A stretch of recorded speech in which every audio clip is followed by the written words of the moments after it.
Sitra Marbiana, you can call me Ruby, and my student number is 1723226.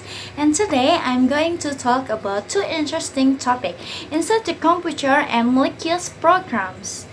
In the first part, we'll take a look inside a computer to understand how all the parts work together.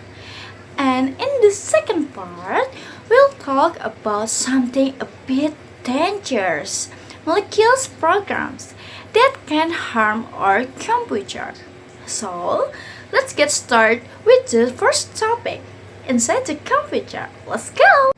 Now, I'm going to talk about what inside the computer. A computer isn't just a screen or keyboard. We see inside there are many components working together to make everything function. Each part has an important role to make sure the computer runs smoothly. So, what are the main parts inside a computer? There are 6 key components: the CPU, motherboard, RAM, storage, power supply, and cooling system. All these parts are connected and depend on each other.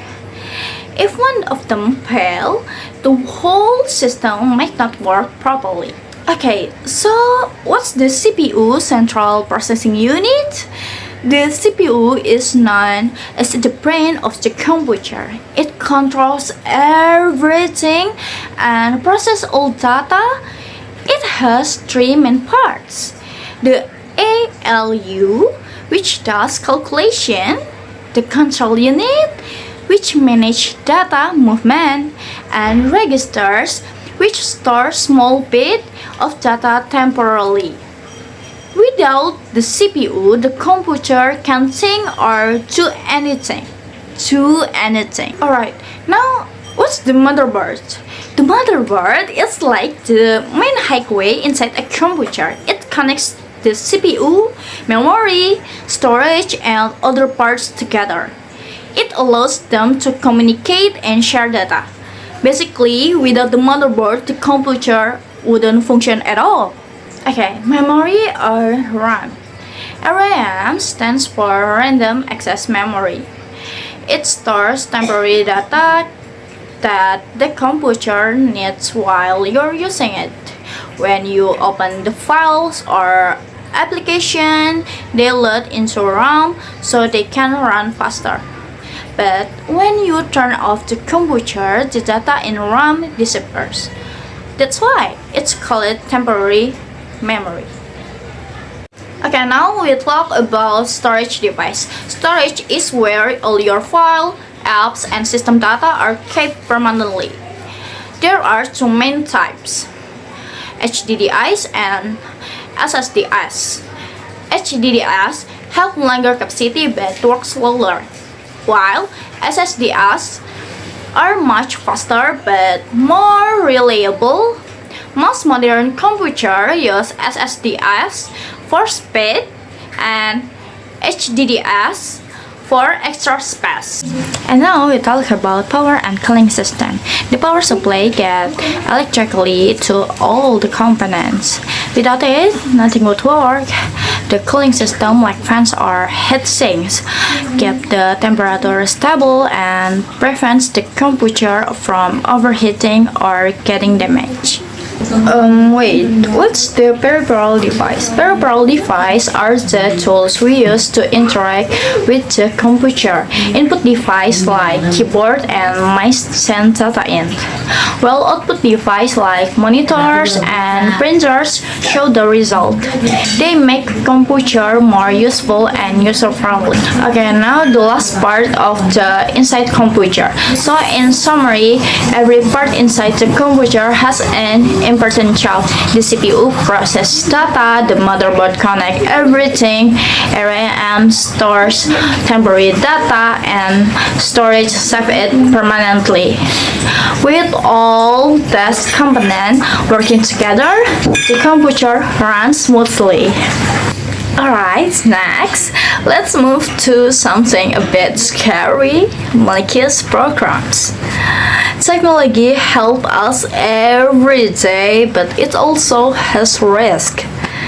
Malicious programs are harmful software that can damage computer or steal information. Okay, but what's malicious program? A malicious program or malware is software designed to harm computer or networks. It can delete files, steal data, or make your computer act strange. The worst part is it often works secretly, so you might not even notice it's there. Okay, now types of malicious programs. There are many types of malware. Virus attach to file and spread when you open them. Worms spread automatically through the internet. Trojan horse look safe but carry hidden dangers. Spyware records what you do, and ransomware locks your file and asks for money. Each one can cause serious problem. Okay, but how malware spread? Malware spread mostly through unsafe action online, like downloading from untrusted site, clicking unknown links, or email attachment, using pirate software, or plugging in infected flash drive. So the best protection is being careful about what you click and install. Okay, so now effects of malware. When your computer is infected, lots of bad things can happen. It might become slow, crash, delete file, or even steal your personal data. Some malware can also lead to money loss or identity theft. That's why it's so important to protect your system. How to protect your computer? To protect your computer, there are some simple steps you can follow. Install antivirus software and keep it updated. Don't open suspicious links. Avoid pirate download. Back up your files regularly and always update your system. This habit can save you from mass malware attack. Okay, the last one is summary. To sum up, malicious programs can attack anyone, anytime. But with awareness and good digital habit, we can stay safe. Always think before you click, and remember, prevention is better than repair. So, that's all for my presentation today. We've learned about what inside the computer, how every part like the CPU, RAM, and storage work together to make everything run smoothly. And we also talk about malicious programs, what they are, how they spread, and how we can protect our computer from them. I hope these presentations help you understand more about how computers work and how to keep them safe. Thank you so much for listening and have a great day, everyone. Bye!